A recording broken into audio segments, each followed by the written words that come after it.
Did all y'all like Expedition 33? I know that I did. It was actually my RPG of the year, and now the clones are coming. But this is actually really cool. This is more than just a Clair Obscur Expedition 33 clone.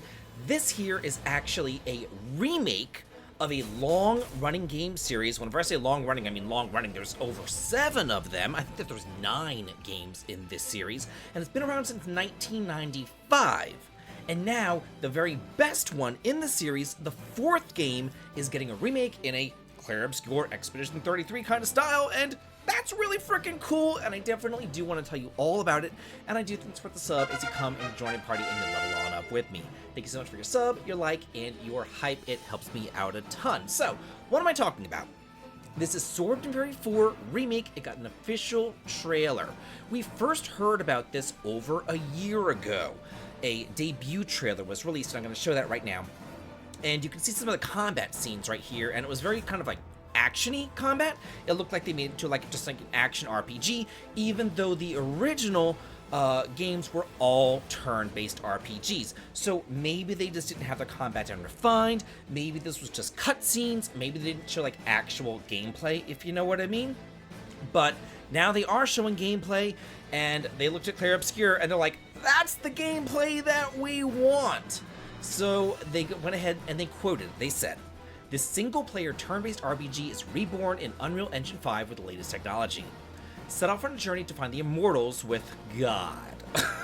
Not with God, with Tian He Yun's team. It's Chinese. I got nothing. I'm better with Japanese, and I'm terrible with Japanese, so yeah. In the meantime, a hidden truth has been sealed for a long time, and it is revealing itself. You can see in this combat how it's turn-based. You can see the action order in the top left-hand part of the screen. You can see your characters down in the right portion of the screen. You can see them do timed attacks. You can see them do timed parries, just like Expedition 33. The art style looks absolutely freaking gorgeous. It says that this will be available for unspecified consoles and PC. A release date has yet to have been announced. However, this will be coming out in English. It says an English trailer will follow in a few days by a regional publisher. I wonder who that regional publisher could be. It's going to be Serenity Forge. I'm going to tell you right now, Serenity Forge is the ones who did Sword and Fairy Together Forever, which was released back in the day, a couple of years back, with a massive collector's edition, which I do want to show y'all. And they put together great collector's editions, Serenity Forge does.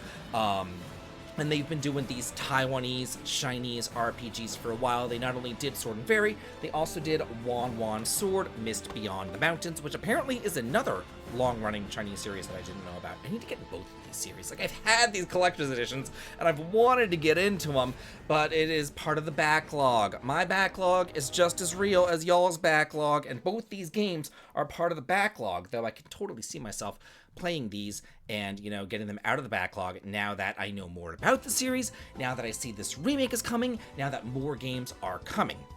So I've been looking into Sword and Fairy, and it reminds me a bit Far East of Eden Zero, insofar as it being a long-running RPG series that we just never really got in the West at all. Kind of like Glory of Hercules as well, that we did get 1 entry out of 6 entries, so yeah, we got 1, kind of like here, Sword and Fairy got 1, you know, but hey, now we're getting another. How cool. So it says this centers on a series of 9 Chinese mythology-themed role-playing games. So there's 9 in the series, and it began back in 1995, published for DOS PC. It says it's one of the so-called twin swords of Soft Star, along with the sister series, which is Wan Sword. So this is the sister series to Sword and Fairy. Again, did not know this. I'm learning all this kind of stuff every day. I'm a historian at heart, after I was a history teacher for many years. It says that it's widely regarded as one of the most iconic RPG series that China has ever made. Very neat. So let's look at Sword and Fairy 4 and see what that's all about. It's the 5th installment in the series, even though Sword and Fairy 4 is the 5th installment, and it serves as an independent prequel to the 3rd game, and it's actually the most popular game in the Sword and Fairy series, and I guess that's why they're remaking it. Think of this as like the Final Fantasy VII of this series. It's the most popular one, so they're going back and they're remaking it, and now we're going to be getting it in English, and hopefully if it is successful, then they will remake the other ones, and we will get those in English as well. The plot centers around a young man called Young Tianhe, who's been living alone on a mountain peak, and he was on a regular boar hunting trip when he came across the young woman Han Lingsha from a clan of short-lived tomb raiders, and attempting to break into his parents' tomb, culminating in the destruction of his tomb, and then setting him on a journey alongside her to the outside world to discover his parents' past. So yeah, it's just like a traditional role-playing game, traditional RPG right there. It's actually critically acclaimed for its story and the first full 3D experience in the story, and I'm going to show you some gameplay of this game back when it first released, the original version of the game right there, so you guys can see that going on. And it says that is critically acclaimed, but Sword and Fairy Together Forever, which is the 7th one, is the most accessible modern entry, plays for its beautiful visuals, engaging story, and action combat, making it great for newcomers despite minor performance translation issues. So it looks like Sword and Fairy Together Forever had action combat, and then they were, in their debut trailer, going to make Sword and Fairy 4 Remake also be action combat, like the 7th game.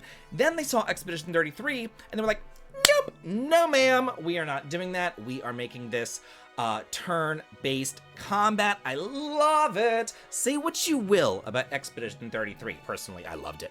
But it is reviving the turn-based genre. Whereas some other companies take their most famous game, split it into 3 parts, and make it action combat, they're not doing it! Yay! They're making it turn-based! Woohoo! So we can all be happy about that. So I did want to show y'all this collector's edition, because it's actually on sale right now. It's $50 right now for this Sword and Fairy thing. And I've gone over these Serenity Forge sales and things like that, new RPG news and things like that. So, I just wanted to like show you what it actually comes with, because I have it. It comes with this really cool, I guess it's like a mouse pad thing. So that's nice. It comes with this little plushy guy with like leaves as ears or whatever, like super cute. Then it has the game inside of this little box right here. So there's the game right there for the PS5. Gotta play that one. And then it has this other box of, I guess, just little paraphernalia, stuff that would normally come in a collector's edition. So let's see what we got going on here. We have a little pack of cards right there. We have a soundtrack. Oh gosh, all sorts of stuff is falling out of here. We have a soundtrack CD as well. And then we have some postcards of the various people. And now I will say this. I had a company, will not name names. I had a company, very famous company that all of y'all have heard about. And they contacted me and they said, hey, David, we're putting together collector's editions for next year, meaning 2026, because this was like this summer. What would you like to see in collector's editions? And I said, you know what I don't want to see? I don't want to see acrylic stands. I don't want to see postcards. I don't want to see keychains. I don't want to see weirdo stuff that I'm never really going to use, such as a deck of cards. You know what I do want to see? I want to see posters. Posters like we used to get back in the day. I want to see real instruction manuals, full color instruction manuals like we used to get back on the NES and SNES. I want to see a real strategy guide. Those are the types of things that I want to see in collector's edition. So hopefully we will be getting more things like that. This is the collector's edition for Wan Sword right here, which I'm sure I'm also mispronouncing, but that's just as nice. Has all sorts of cool stuff in here as well. Has the game, has the CD soundtrack right there. As you can see, the CD soundtracks are still sealed. I never even listened to them. I just like having them. And then there's like a little scroll right here that it came with that I should probably put on the wall. What I should do is play the game, and then if the game's any good, then put it on the wall. Because they only like to have my wall populated by things that are actually really good. I don't like crummy things on my wall. I'm such a bitch. And then this little, golden cat looks very Egyptian to me. So yeah, Lots of cool stuff there. This Wan Sword game, as I was looking it up and researching for this video, it's actually a remake of the third game in the series, which for this series was the most popular one. And again, it's the first game that we got in the series. So we are getting remakes of these Chinese series, and like that's really cool. I think that that's wonderful. Like these long-running series that have critical acclaim and that people know about and love overseas, but we've never really heard of, are now finally coming over in this day and age, and I think that's wonderful. And I'm loving that it's coming over as turn frickin' based. But now I wonder from y'all, what do you think about the series? Have you played this game? Have you played Sword and Fairy? Have you played this Wan Sword? Give me like your little mini review in the comments. I'd love to hear about it. And as always, have a good day.